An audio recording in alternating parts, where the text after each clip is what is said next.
Hey, and thank you for joining us today. In today's episode, we are diving into the world of content marketing and its crucial role in local search. Specifically, we'll explore the topic of content marketing for local search. Why is strategy content's best friend? I'm Ian, and I'll be your host today. And joining me is our resident marketing experts, Ken and Paul. So, guys, thanks for joining us today. As small businesses navigate the increasingly competitive online market, it's essential to understand the power of content marketing and how it can amplify their local search presence. So, in this episode, our plan is that we're going to unravel why a strategic approach to content marketing is the best friend. So, strategy is the best friend of content marketing to be successful at local search marketing. So, Ken, let's start unraveling this topic by asking you a question. Okay. Why is having a strategy important for local creation, content creation, and for your marketing efforts? Yeah. Well, I mean, first of all, having a strategy does a lot of things for you. It helps you write to who your ideal target audience or audiences are. It helps make sure that you focus on some localized content, which is hugely important for local SEO. It challenges you and forces you to think through the process of what are the pain points that your ideal customers are having, what is motivating them to take action, what is, where are they at in their journey as they're traveling through trying to figure out something's going on. I can't figure out what the problem is. Maybe you can help them articulate it. If you're the one that helps them articulate it, then you're going to be golden in their eyes, especially if you have a solution for that. And so, guiding them through the journey, understanding their pain points every step of the way, writing content that speaks to that is really important. From a production perspective, a strategy is really important. A lot of people, yeah, Ian, I bet every time you talk with a potential customer, they're like, "Oh, well, we can write that content." Um, Yep. do they? Have Nope. they? Will they? No. No, things get in the way, and rightfully so. They probably have a lot more important things that they need to be working on. And if they wrote the content, it probably wouldn't be written for SEO optimization anyway. Well, SE optimization, I should say, search engine optimization. So, it gives you, a regular recurring set of themes or topics that you want to write to. When you look at it from a strategic perspective, Google has different classifications of, I don't want to get super technical. We'll let Paul do that. But Google has classifications of topics that, really resonate and have meta meanings that, if you just start writing, you're going to miss out on those. And if you miss out on those, you're missing SEO opportunity. So, how you're going to get the content distributed, what channels are you going to rely on to make that happen? All of that happens around strategy. And I think the thing that if a business is doing a good job of producing quality content for helping them rank and speaking to the problems that their ideal customers are having, one of the big fails that frequently happens is they don't have a consistent, clear call to action on strategic pieces of content to get people to raise their hand and say, "Hey, I want to talk to somebody," or "I want to schedule an appointment," or "I need to book a consultation," or "get a free estimate." You want to make sure that that's only going to happen by design. It's the easiest thing to forget. It's hard enough to create all this content. I guarantee you people are going to forget putting good quality calls to action when they're writing that content. Yeah, and just to take a little bit of a step back, I didn't prepare you for this, Ken, but I think you'll be able to answer it pretty well. But what does creating a content strategy actually look like? What is there research? Do you like what would you do if a company needed a content strategy? Yeah, I would look at do keyword research, obviously, and you want to look at search volumes. You want to try to start to understand what language and what keywords are starting to indicate buyer intent. I think that's hugely important. You can drive all the traffic you want to your website, but if people aren't converting, and you don't have language to make it easy for them to convert when they're ready to take action, you're missing the boat. Competitor research is huge. If you're trying to show up for local rankings, you need to know where you stand compared to your competition. How many Google reviews do they have? I mean, that's not content that necessarily is going to go on your website, but it positions you to figure out, what you need to do. Yeah, you're not going to waste a bunch of time chasing every possible permutation of everything. You're going to really focus in on the things that matter the most for your business to help you get your best customers. Not every customer is equal, and so you need to prioritize that. Competitor research, could you have to be careful with it because it's like, oh wow, they're outranking me for all of these keywords, and you may want to say, I need to do that. I need to try to leapfrog them and take over that. Challenge yourself. Is it the right keyword for the right ideal customer for the right problem that you solve and the way you solve it? I mean, those are just some of the things I would, I definitely would put together a keyword calendar. And it's a living, breathing thing. SEO, I think is best done when you triage it every month. You go in, you look at what's performing well, where are there content gaps, to help you rank for keywords, where do you need to add some content to a page, where do you need to combine pages. It's an ongoing process. But it's only going to work and be effective when you're doing it aligned with a strategy. Yeah, yeah. One of the things that came to mind when you were talking as well is just about measurement, right? If you don't plan something, you can't measure it. And one of the interesting things, even if we look at kind of a microcosm of content creation, this podcast is a great example, right? Where we try to focus on topics that we think are relevant to small business owners from a marketing perspective, and we look at metrics to understand, wow, this topic really resonated with people because we can look at viewership, duration of listens, all that kind of stuff. And so it's really helpful to us to say, hey, there seems to be a lot of interest in email marketing. Let's do some more deep dives on that topic. But Yeah. without the data, without measurement, you would never know that. And just like where you were talking about how a lot of small business owners think, well, I can write my own content. Of course you could, but you won't, right? Just like you said.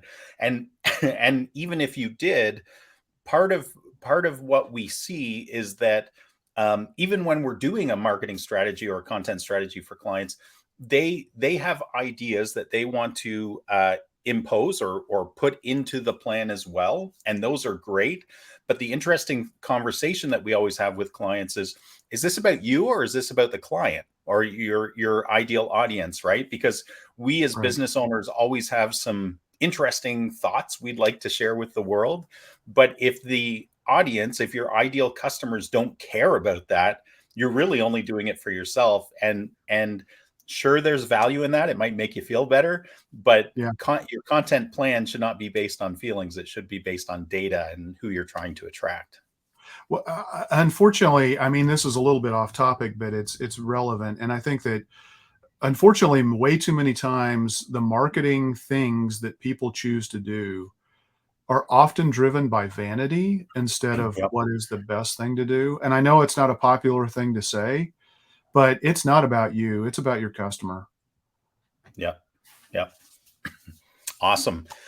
Paul, how does the quality of traffic to a website matter more than the quantity of the traffic in relation to content marketing? You mean why or how? How? Well, quantity of traffic, Oh it's my. just because you have a lot of traffic, that doesn't mean they're going to convert. We see this with with clients that they'll because people don't pay attention. They'll search for something and a website will come up. And this goes back to how the SEO, search engine optimization, because someone searches for something, a result comes up, and they say, okay, this sounds like a good business or a good company to do business with. And they contact them, and they're in New Jersey and the business is in California, but they don't bother to look at the address or the phone number, because they just fill out a form. And then then our client says, well, we're getting these leads from the other side of the country. It's like, well, we can't control what Google shows on search results. Okay. It's because they did a search for something and you popped up and they fill out the form on your website. We can't control that. But the quality of the traffic, they're more likely to convert into customers. It leads to higher engagement.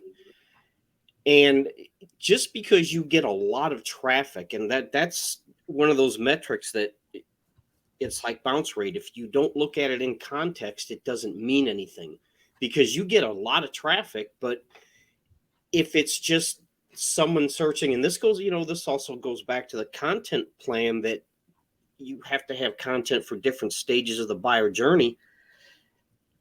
If they're just looking for information, they're at the top of that funnel that we always talk about.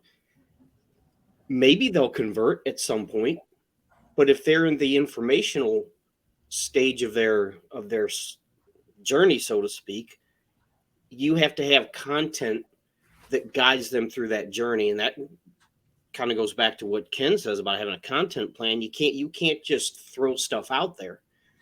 You have to have a content plan, and that is going to increase the quality of the traffic, because having a lot of traffic from people that are never going to become customers doesn't really help you.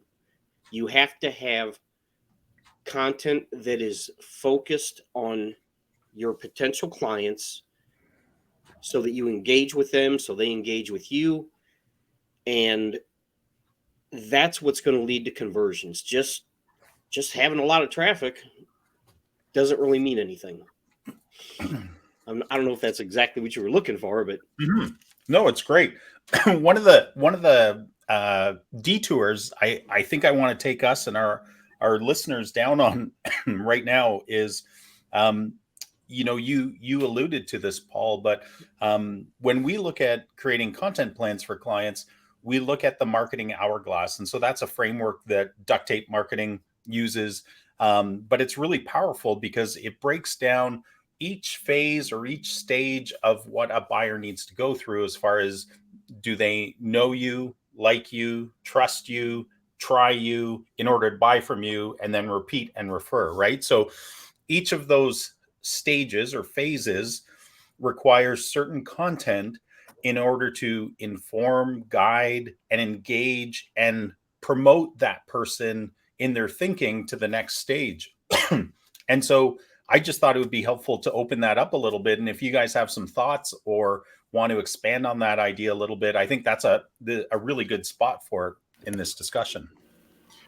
I think a lot of people, superficially, when you don't really spend a lot of time thinking about it, you're going to be like, well, I need to show up for every keyword phrase that fits my business.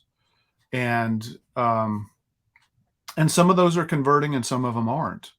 So you may spend all of your time in the beginning putting content together just to help you be discovered, but have nothing for when somebody's ready to take action. And so when they do a search and they're ready to take action, they're not going to find your website because you don't rank for that. It's an easy trap to fall into. It's like, I know Paul likes to say this: anybody with a checkbook or anybody with a pulse, who's your ideal customer? What areas or service areas do you want to, have customers in? the entire metro area. It's like, okay, how much money do you have to spend? I mean, people just there are costs, and in order to look, marketing only works when it's targeted. And unless you have unlimited dollars, and I don't know of any small business that has unlimited dollars. If I do, you can reach us through this podcast. But anyway, I just, I think it's really important, as you said. You got to look at the stage of where people are at in the buyer's journey. You absolutely want to be found when people are starting to begin that journey, because you want to be there, but you have to be there to stay top of mind as they're going through the journey as well. Yeah, it kind of goes back to your comment about search intent, right? Your search intent changes depending on how long the sales or decision, let's do it from the customer side, how long the decision process takes. Because for something like, remodeling your home, that's not usually a 1-day search for your ideal customers, right? They're going to do some research. They're going to look for ideas. They're going to look at reviews. They're going to do a whole host of different things, but their intent changes throughout that process because they might not want to look at case studies right at the very beginning, but they will want to look at those probably at some point to understand, oh, okay, here's somebody that had a very similar challenge that we had, and these guys were able to solve it, and they were able to solve it well with professionalism and quality. And so I think that search intent is really important. Yeah, something that I think businesses have to understand is that the more expensive the product or services that you're offering, the longer that sales cycle is, the more important this whole content for each stage of the buyer journey is. Because, like you said, if you're remodeling or you're looking at putting, fiber cement siding on here, these are tens of thousands of dollars. People aren't going to go online, say, hey, I want to remodel my kitchen, and boom, they're not going to do that. Like you said, they're going to do some research. And, this goes back to, we've had this conversation with clients before that they don't want to have how-to content, because they're like, well, I want them to call in and pay me to do this. It's like, look, this isn't 1950. This information is out there, and they're going to find it. And if they find it on your competitor's website, and then they do come to a point where, okay, this is something I really probably can't do or shouldn't do, well, they're not going to contact you. They're going to contact your competitor, because that's where they found the information. And also that, the keywords, let's say you're a roofer, all right, and you go in there and you type in roofing and you don't show up. Well, that's not necessarily a bad thing, because maybe they're just looking for roofing shingles at Home Depot. Okay. That is a very broad keyword. And so you want to show up for like roofing contractor or roofing installation, but roofing is just way too broad. Yeah. Great example. Yeah. I've had a few B2B clients where this goes back to the comment, I think, Ken, where you said it's be careful of the vanity side of things, or only seeing your industry and your ideal clients through the lens of your own perception, rather than letting data drive you. I've had some B2B companies come to me for SEO help. And in that process, after we have discussions, we do onboarding, and then we do research. There's been a few where I've been so amazed that the business itself has decided they want to change the conversation in a way, and we'll talk about differentiation in a minute, but and differentiation is good. But what was really fascinating about these case studies was that they tried to they wanted to elevate how they were talking about the particular topic of the industry that they were in. But what they didn't realize was that gave them no SEO power whatsoever. They couldn't figure out why they weren't ranking. And it was because they had changed the verbiage of what their services were, because they wanted to say, hey, we don't live in this area. We live in this area, right? Way better. but nobody was searching for that because it was a term they made up, right? So Yeah, right. I think Yeah. I think that's where it becomes really important to make sure data drives your decisions. Yeah, absolutely. All right, less talking for Ian because he's coughing too much today. Ken, how does a strategic approach impact the tone and voice of content? Yeah, well, the first thing I want to say is I'm a huge StoryBrand fan. As StoryBrand Me guide too. have been for several years, and most people, unfortunately, most websites are written, as you just said, Ian, from the perspective of the business. That's absolutely wrong. I mean, there may be a time and a place. Your about page, maybe you have an opportunity to kind of talk a lot more about your business. Probably should, key people, things like that. But you got to realize your customer is the hero, and we're talking about a story framework. So the hero is somebody who is going to have a problem. Your customer has a problem. They're looking for a guide, which is a company, hopefully yours, if they find you, that can help them solve their problem. And they need to feel confident that you're not only do you address that and make it crystal clear, yeah, we get it. This is the problem that we solve for you. So you need to convey that throughout. It's really easy to fall into the trap of gobbledygook, using overly jargonistic language that means a lot to you, but means nothing to your ideal customers or clients or patients. Um, in some cases, I mean, look, let's just take retirement planning and versus 401k as an easy example. Some people are going to search for, I need help creating a retirement plan. In other cases, people know a specific product. So they're going to say, I need a 403B, or I need a 401k, or I need this, or I need a Roth IRA. They know the language. And so if you have a sophisticated set of clients who know that language, yeah, you want content for that. But if that's all the content that you have and you don't really talk about retirement planning and how you help guide people through the process of creating a retirement plan that fits their needs, and that's focused on them, not selling products that is best for the company that you or companies you might happen to represent, you're probably missing a lot of great opportunity. So you got to make it about the customer. You got to make it about the problems that you solve. You need to use language that demonstrates that you have the empathy, but also the authority to be able to help be that guide to take them through their journey of transformation, because ultimately marketing is about transformation. They've got a problem state that they're in right now. They're trying to find a better state, and you need to understand the nuances of what better means for them. We've talked about this in the past. As a matter of fact, I keep it beside my desk. The elements of value pyramid is brilliant because, this is from the Harvard Business Review, written by the Bain Company, and it's been around since 2005. But it basically makes you think about, is my business aspirational? Is it something that's like, hey, I want to make my neighbors jealous, so I want to have the best lawn in the neighborhood? Is it existential, where it's really more like the Maslow's hierarchy of needs, those basic fundamental things that you need to do to survive? Is where does your product or service fall into that continuum? You got to be able to talk to that. And so I think it's, I just think it's critical.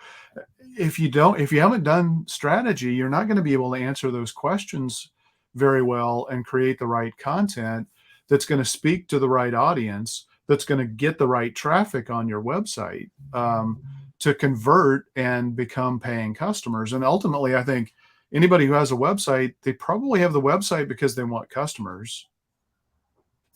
I'm just thinking, So yeah, I think you've got the opportunity to, then, speaking directly to somebody where they put themselves, when they read the language on your website, they're like, that's me. That's the problem I have. wow, okay, here's the way that I can get this resolved. Great. How do I contact these people? That's what you want to get to. You know, and unfortunately, I think most people, they write the website thinking about themselves and the language they use, and that's missing the target. So um, I don't know if that answers everything that you wanted, but you know, those are the things I care about. Yeah, no, good job.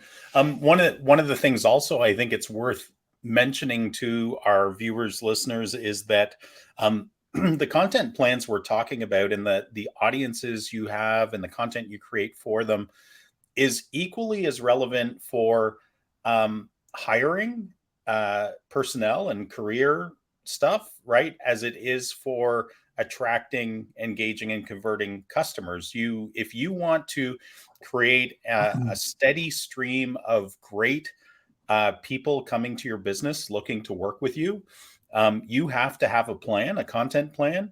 You have to execute that content plan, and you have to understand who your ideal target audience is in those career choices, in those job roles, because where a lot of businesses uh, lose sight is they think, oh, we exist, we'll post an ad when it's time for us to hire somebody.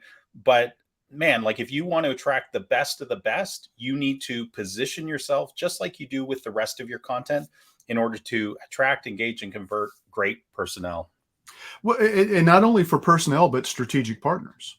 Right. You know, I Good mean, a point. lot of businesses fail to have content on their website that speaks to strategic partners and why those other businesses might want to partner with your company. And yet that we know over and over and over again, that is one of the most cost-effective Yep. long-term marketing strategies that's out there. And also, if you're a nonprofit, you know, you got to think about the donors, you know, not just the people that you serve in your mission, but also what do you have on your content that motivates somebody to say, this is an organization that I'm going to support, I'm going to volunteer, I'm going to give money, you know, I'm going to advocate for. Yeah, all you have to think about it in a multi-dimensional way. Absolutely. Yeah. Catch the vision, have a message that resonates with people, and invite them to engage, right? I think people forget that, you're trying to connect with people, not Right. as important as the data is, it's the people you're trying to connect with. Yep. So, Paul, what are some ways to find real differentiators for content and brand positioning for your business? Well, it goes back to what you just said about who you're trying to connect with. You have to find out whatever your target audience is, your ideal client, and you have to establish that first. We talked about that in the last podcast, but what are their needs and pain points? We talk about this all the time. Your website is not about you. It's about your customers and what problem do you solve for them, and why should they pay you as opposed to a competitor. So I mean, market research, and you have to understand what your competitors are doing. You have to understand that competitive landscape. um Talk to your current customers. Why did they decide to hire you as opposed to someone else? What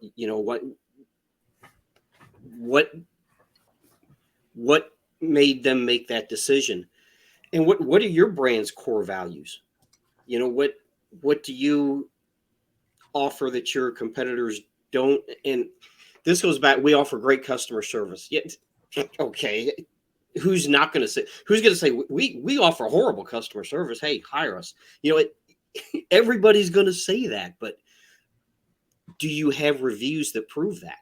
You know, Reviews can be a real differentiator, especially, a lot of small businesses and in the like the service area businesses, we call them, air conditioning, remodeling, things like that. A lot of them, they don't have a plan to get reviews, and they just kind of let it happen. And if you just let it happen, you're going to wind up getting more negative reviews than positive reviews. So if you have a system in place to ask for reviews and get reviews, that can be the tipping point. People say, okay, hey, this business has 500 4.8 star reviews. They must be a good company to work with. That will differentiate you. Case studies that show what you've done, how you solve, and that might not be appropriate for some small businesses, but anything that shows how you differentiate yourself from your competitor. Like I said, if you have reviews and your competitors don't, that's differentiator. Be a guest on a podcast and establish yourself as an authority in your industry. That can be a differentiator.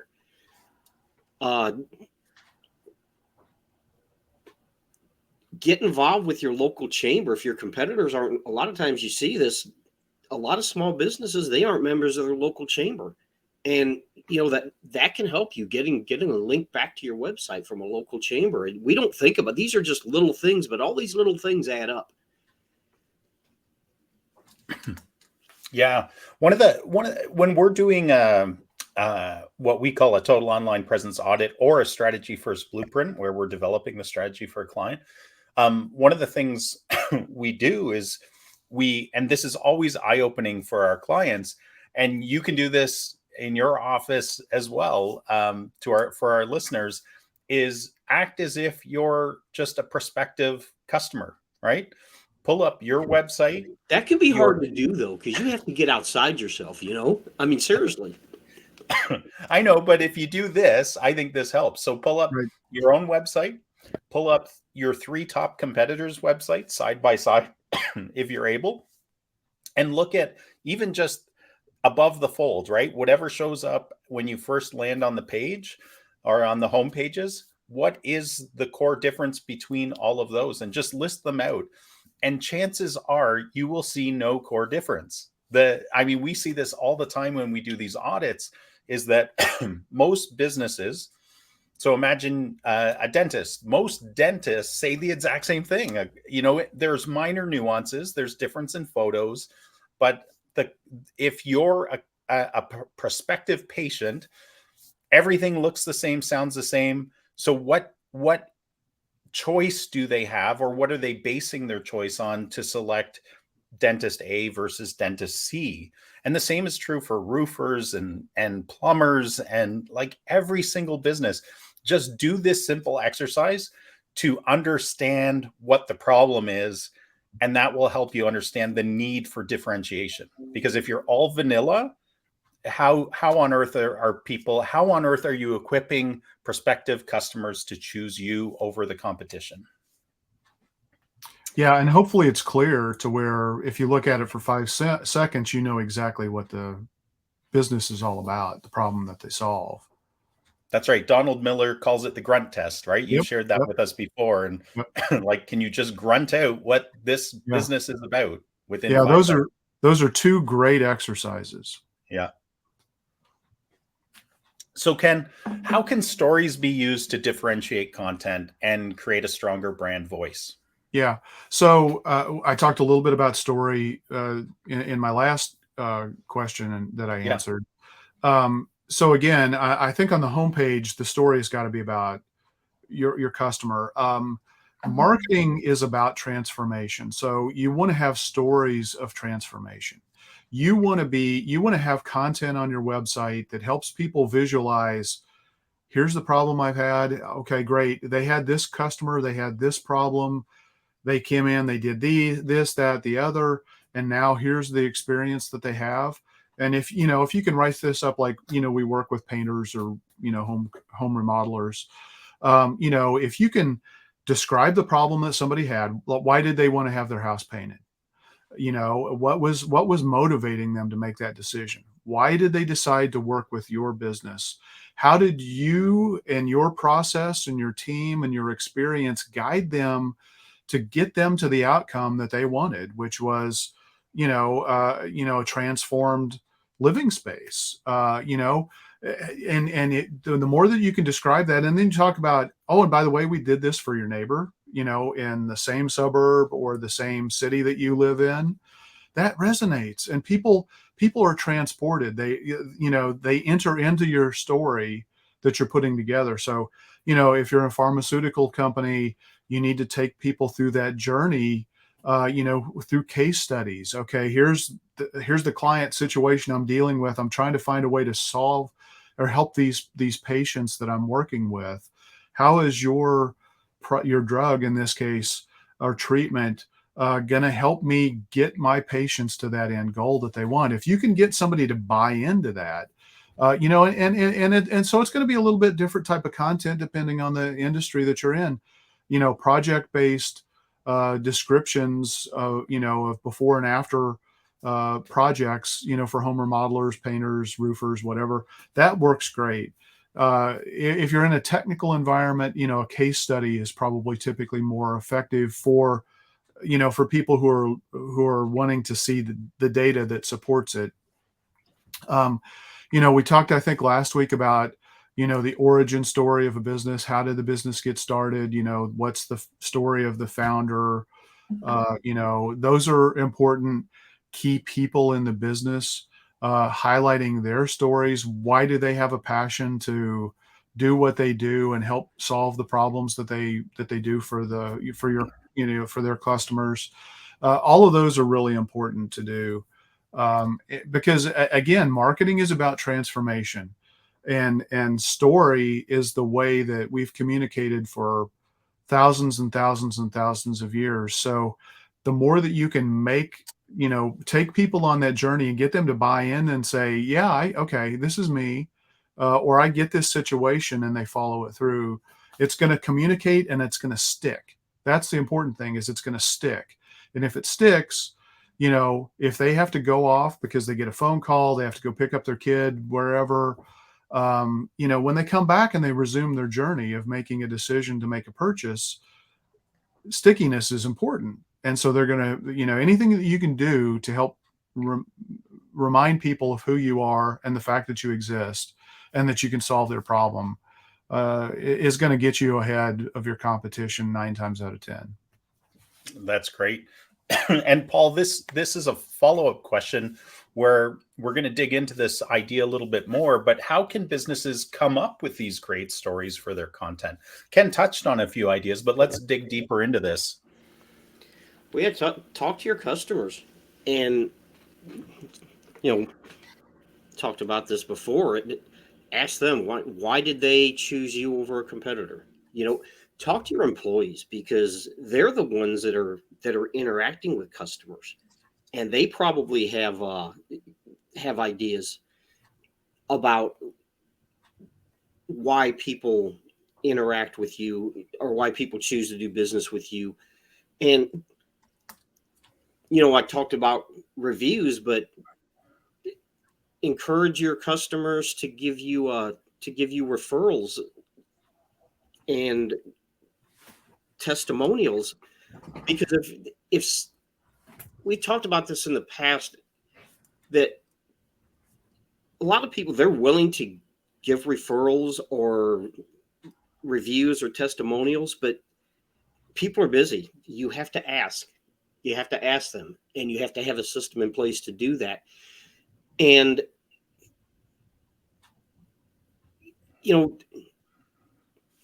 talk to your other businesses that if you're a real estate agent, you do business with all kinds of other businesses, interior designers. Talk to your network about why do they refer you as opposed to someone else. And all these things can help you create content and build stories around them. I'm not a content writer, so this probably wasn't the best question for me, but Ken said something about we've used stories to convey ideas and for thousands of years. And this may come as a shock to people under 30, but the internet hasn't been around that long. We have, he's right. They used to sit around their little campfire and talk. That's what they did. They talked, they communicated through stories, and that, with written language, hasn't been around for most of our existence, and they used verbal stories, and then they started writing these things down, and stories are very powerful. So you just like talk to your customers, talk to your employees, talk to your referral network, and that will give you some really good ideas to come up with this content, and then you build the stories around them. That's where you need a good content writer. And we talked earlier, Ian, I think you brought it up about the B2B challenges sometimes is, look, the best position to be in is in a blue ocean space. If you can create a blue ocean space and you can own it and dominate it, as long as it's something that people want, just think about HubSpot and what they did with inbound marketing. Nobody knew that term, and now it's a term that anybody in the world of digital marketing uses, and probably more than half of our listeners and small business owners probably have heard that term and have a decent idea of what it means.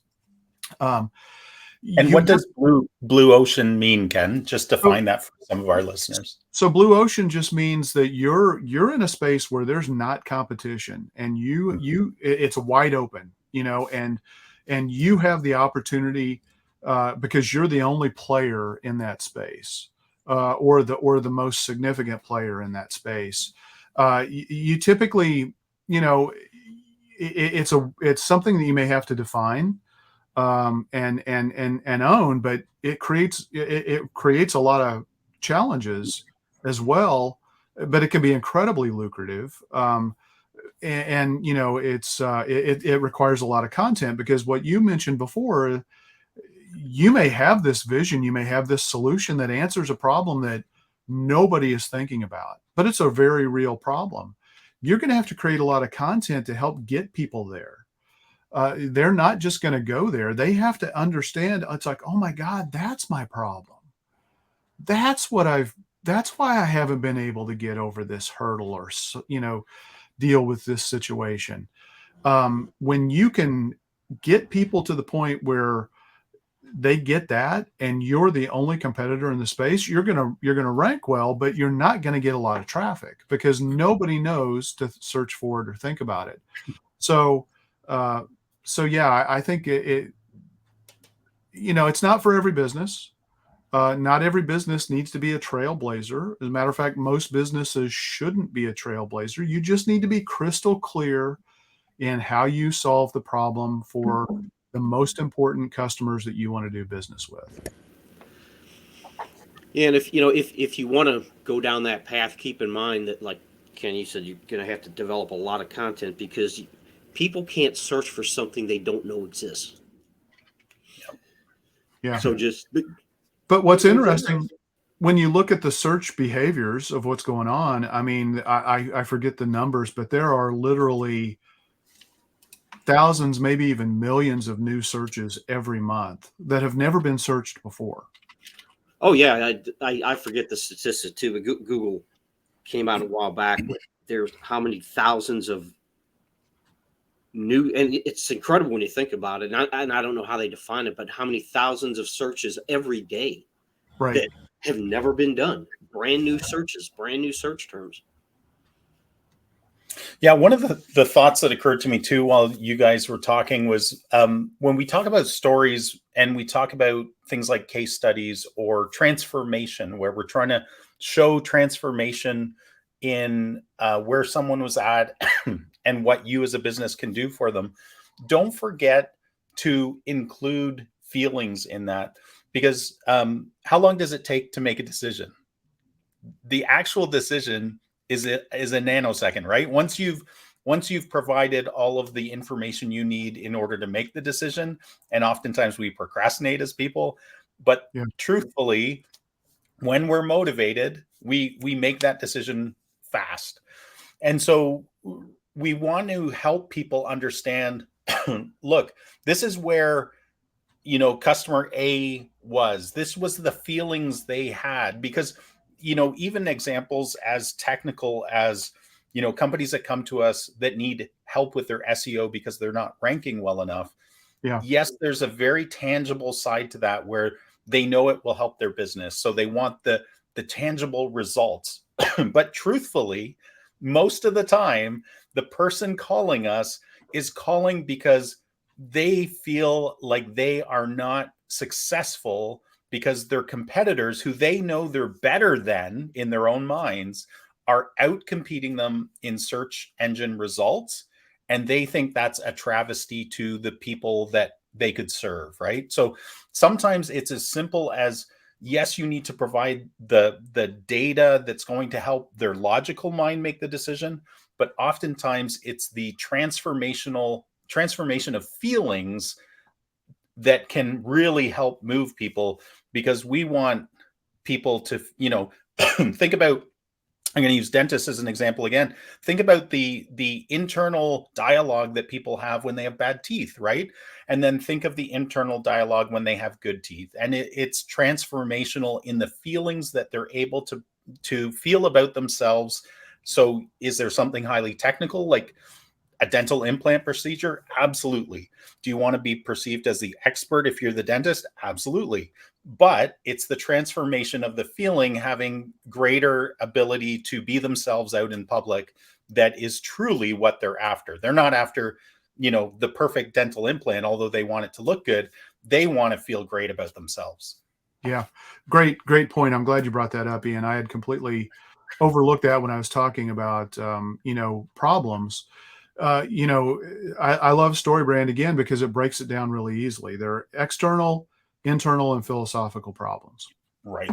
External problem is, I don't like my smile. The internal problem is how that makes them feel. What behaviors does it change in them? And then the philosophical is, it's 2023. Everybody should have the opportunity to have a great smile, kind of a stuff. And it could be pain-free dentistry. It's like, oh my God, I'm so scared to go to the dentist. Here's the fact, folks. People make the buying decision because if they see that you solve their internal problem, they're going to find you maybe because of the external problem, because that's probably what they're starting their search around. But then when they land on your page and they see that you speak to their internal problem, that's motivating, and that's conversion activity right there. Yeah, the emotional side often is what makes the true decision as much as the logic side. Yeah, we make decisions based on emotion, not logic, whether anyone likes that or not. And it's, Ian, like you said, the decision itself might be instantaneous. It's that convoluted journey that people go on to get to that decision that's where all this strategy and content comes in. Yep. Yeah. So, Ken, why is it important to have a website and not rely solely on social media for content distribution? We hear that all the time, right? Oh yeah. Yeah. We've said it before. I think Mark Fortune, who was involved in this podcast a long time ago, I know he says this all the time: don't build on rented land. Your website is really the asset that you own online. If you're relying on your Google Business Profile, look, it's a critically important component. I'm not saying don't do it, but don't only do it. You've got to have your website. And also, you can't do justice to your Google Business Profile without a quality website anyway. Look at what has happened in Twitter in the last year. It used to be that Twitter was great because it was so discoverable. And that discoverability, Elon Musk shut that down. And so now people who used to rely on getting information out through the web, beyond just the search engine optimization types of things, that went away, and so they've had to look for other alternatives. And so, now we see Threads pop up from Meta, to kind of fill that space and see if it can come in and be a player. And, it's now the fastest growing app that's ever happened. So you don't control what other businesses do. And your website is the one thing that you can control, and you can control your messaging. You can control the design and the branding. You can control, the information that that you want to convey and put out to the world. Now, that's not to say that you don't run risks. I mean, your website can be hacked, so you need to have precautions to take care of that. You need to have a quality hosting plan. You may accidentally go in and blow up a page or delete 2 or 3 or 4 pages, or maybe your entire website. You got to be able to restore it. But if you do it right, and you own and control that asset, or you're working with a marketing solution provider that's guiding you through that process to help you make sure that you own and control that asset yourself. Social media can change, and it's, for businesses these days, it's become so hard to be visible on social media. And yeah, there's always going to be you go to any given, conference, and somebody's going to say, oh yeah, I'm killing it on social media, that's all I do. Great. Maybe they're a social media native, and maybe they're just exceptional at it. As long as the game doesn't change on them, they're going to be okay. That's maybe what, 5%, maybe 3%, maybe even 1% of people who get that benefit as a small business from social media. Not saying don't ignore social media. It's a prerequisite. It's part of the game, but you don't own it. You don't control it. You have no idea when they're going to change your algorithm. The same is true with your website. I mean, you never know what Google's going to do in regard to an algorithm change. But historically, there are definitely going to be blips. There are going to be updates that happen, in the algorithms for the search engines that are going to drop your rankings.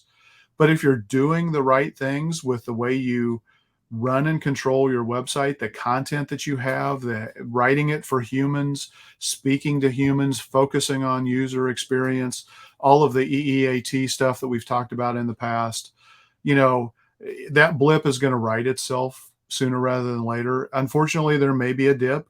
You need to be prepared to ride out some of those storms, and kind of level that out as best as you can. But if you're relying on somebody else and the system that they provide, you're at the mercy of what they're doing. And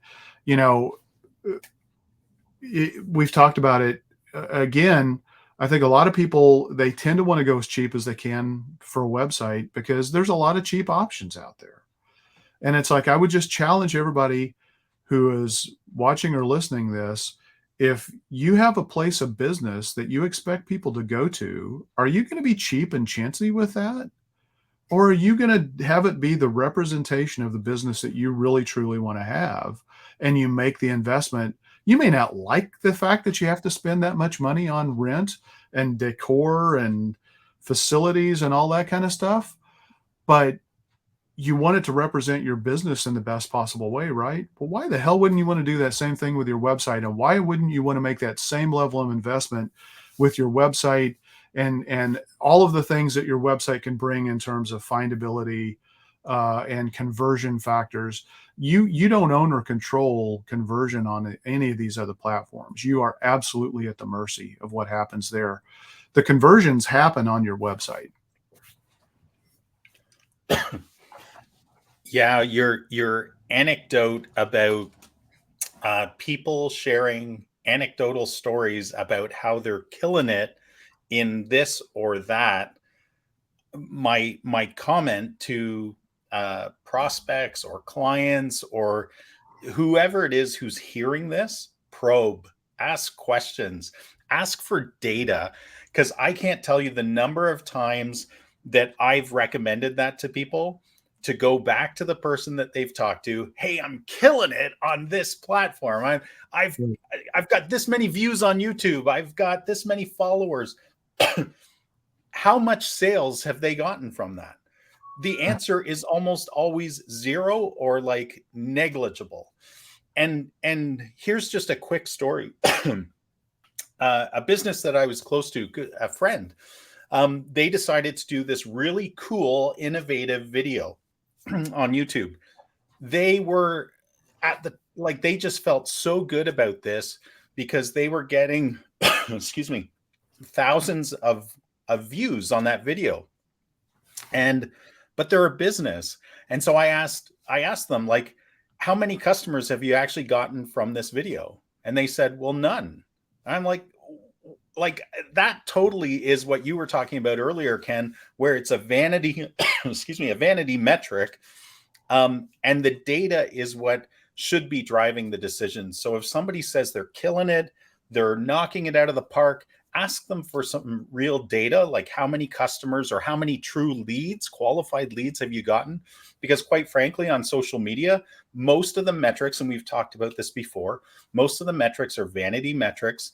The number of followers you have doesn't mean a single thing if none of those people are your ideal clients in your geography that are prospective buyers.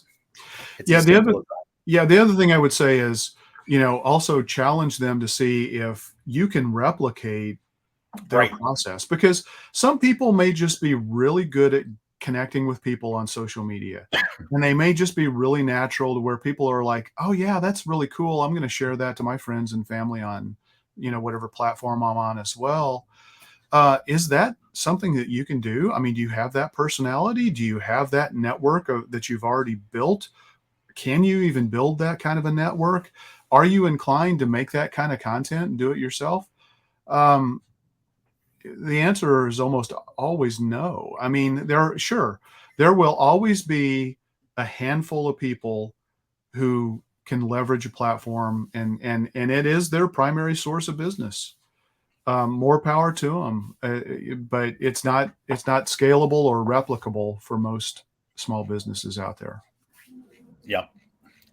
Any last thoughts, guys, on how strategy is content's best friend? Go for it, Paul. Well, I don't know if this is really related to that question, but some of the things Ken was talking about with your website and your physical location, and most of the reasons you want to go with a quality hosting plan are technical, so I won't get into that. But as far as when Ken said, if you spend all this money on a physical location, why wouldn't you spend money on your website? We live in a digital world, whether anyone likes that or not, and there are some people that don't like that. But even if you have a physical location, people are going to do their research online and they're going to go to your website before they ever walk into your business. Yep. So just keep that in mind. Yeah. And what tells us that? The data, right? Right. Yeah. I mean, even if your business is referral driven, word of mouth, ask the people that are finding you, did you go look at my website? And they will almost always say yes. Or did you go read the reviews on Google or Yelp or Home Advisor or Zillow or ZocDocs or whatever? There needs to be more than just that word of mouth. People, people, they own the journey. They own their journey now. Yep. Yeah, what's interesting about that too is because we do tracking of calls and form completions, right? And then clients report back to us about their revenue and the number of new clients or patients they've gotten in the last month. Like the number of clients, customers, patients that businesses earn today that do not come through some form of the digital journey is so small, it's negligible, right? Like almost everybody comes in some form through the website, through ads, through, it's incredible. Yeah. So I think this is a great place to wrap up, guys. Thank you, Ken and Paul, for sharing your thoughts on this topic. And thank you to our audience for joining us today. I hope you found this topic valuable. If so, please share with other business owners so that we can help expand our tribe. And until next week, keep calm and market on.